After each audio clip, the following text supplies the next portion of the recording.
नमस्कार विद्यार्थी मित्रांनो, आज आपण बघतोय दोन निबंध आणि त्यांची सुरुवात कशी करायची, कसं मांडणी करायचं, कसं आकर्षक रूपात मांडलं गेलं पाहिजे जेणेकरून आपल्याला 10 पैकी 10 मिळवायचा कसा प्रयत्न करता येईल याच्याबद्दल आज आपण नक्कीच बोलणार आहोत।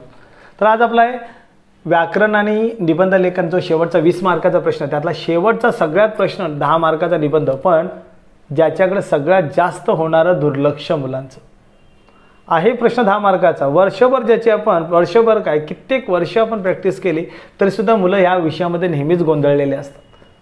कधी कधी तर मुलांना प्रश्न पडतो, निबंध वाटतो सोपा, सुरुवात केली 5-10 वाक्य लिहिली लगेच थांबले, आता पुढं काय लिहायचं?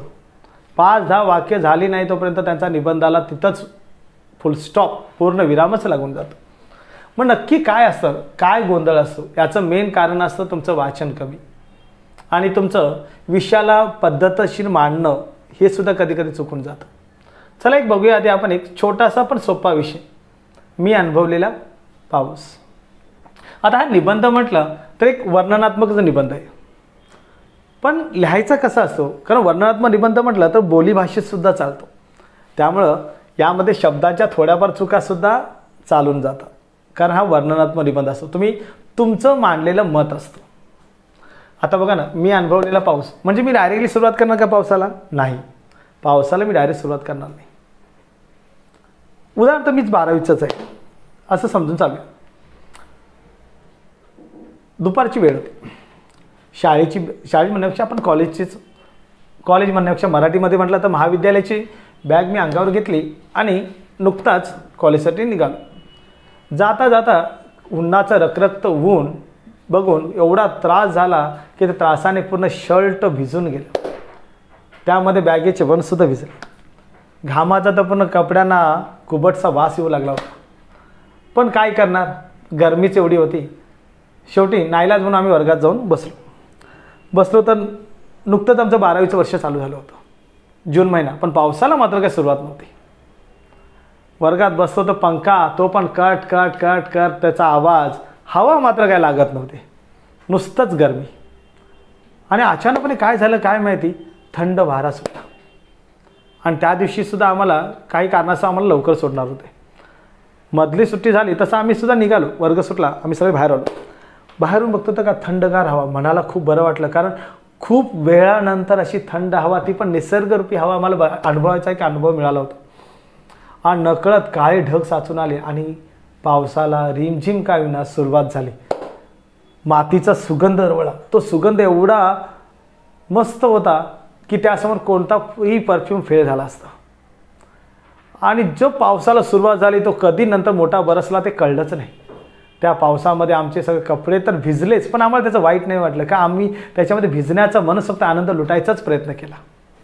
भिजलो, हळूच पुढं गेल्यावरती नंतर तिथं आम्हाला एक टपरी दिसली, टपरीमध्ये आम्ही गरम गरम भजीचा आस्वाद घेतला। माझे काही मित्र पण होते, आमच्याकडे एवढे पैसे नव्हते, पण प्रत्येकाने थोडं कंट्रीब्यूट केलं आणि त्या पैशाने आम्ही काय केलं, थोडी भजी वगैरे घेतली आणि ती भजी खाऊन पावसाचा आनंद लुटत भिजत घरी गेलो। घरी गेल्यावर आईने तर आमचं फुलांनी स्वागत केलं। फुलांनी म्हटलं तुम्हाला काय बोलायची गरज आहे का? नाही ना, फुलांनी आमचं स्वागत केलं। नंतर मग आम्ही नकळत काय ना ते कपडे वगैरे चेंज केले, सगळे केलं, आईने सुद्धा आम्हाला गरम चहा वगैरे बनवून दिला, परत आम्ही नाश्ता वगैरे केला आणि पाऊस बघत आम्ही झोपलो। सकाळी लवकर जाग आली, 4 वाजता बघतो तर काय, घरामध्ये सुद्धा पाणी। का? कारण पाऊस रात्रभर थांबला नव्हता आणि पूरस्थिती निर्माण झाली होती। म्हणजे एक प्रकारे काय, एक तुम्ही असे विषय मांडण्यामध्ये तुम्ही कल्पनांना विस्तार करा, तुम्ही तुमच्या काय करा, कल्पनांना विस्तार करा, विषयांना फाटे फोडा। जरुरी नाही की तो एक विषयच असेल, जो विषय घडला नसेल तरी तो मांडण्याचा प्रयत्न करा, पण समोरच्याला असा वाटला पाहिजे की तो विषय तुमच्यासोबतच घडला आहे, अशा पद्धतीनेच निबंध लिहिण्याचा प्रयत्न करा।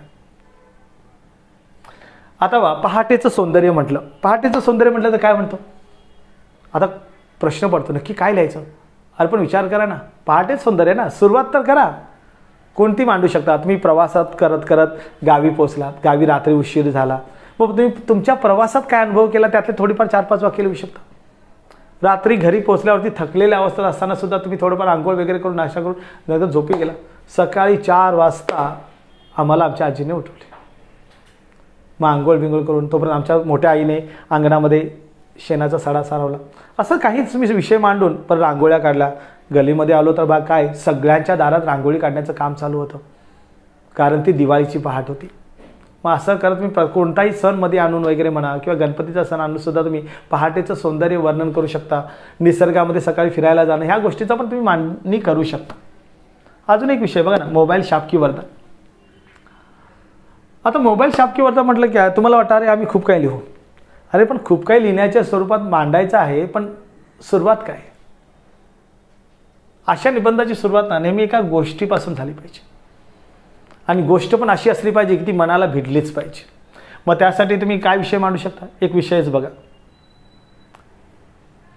आम्ही आमच्या मामांच्या घरी जेवायला गेलो होतो.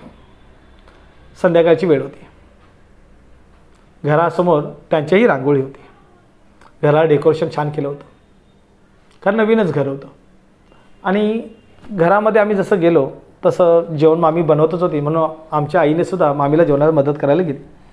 तोपर्यंत मामीचं एक लहान मुलं होतं, 1 वर्षाचं होतं. ते रडायला सुरुवात झालं. आम्ही किती प्रयत्न केला, बाळा रडू नको रडू नको, पण काय रडायचं काय थांबतच नव्हतं. शेवटी आम्ही वैतागलो, काय करायचं. तोपर्यंत मामीचा किचनमधून आवाज आला. मामांना बोलले ते, हो त्या मोबाईल द्या जरा. जसा मामाने त्याच्या हातात मोबाईल दिला, त्या मुलाचं रडणंच थांबलं. मग माझ्या मनात पण प्रश्न पडला, जर बाळाला कोणतं तरी बाळ जेव्हा रडतं तेव्हा त्याला जास्त गरज कुणाची असते? आईच्या प्रेमाची गरज असते. पण आज त्याच आईच्या प्रेमाची जागा त्या एका छोट्याशा मोबाईलने घेतली होती. म्हणजेच इथं आईच्या मातृत्वाची हार झाली होती, आणि जिंकला होता तो कोण? मोबाईल. मग अशा घटना तुम्ही मांडून निबंधाला सुरुवात करू शकता, आणि जेणेकरून जेवढी तुम्हाला उदाहरणं देता येतील आणि उदाहरणाच्या आधारे जसा तुम्हाला शाप की वरदान जेवढं तुम्हाला समजावून सांगता येईल तेवढा तुम्ही सांगण्याचा प्रयत्न करा, जेणेकरून निबंधामध्ये तुम्ही जास्तीत जास्त मार्क मिळवायचा प्रयत्न करू शकता. धन्यवाद.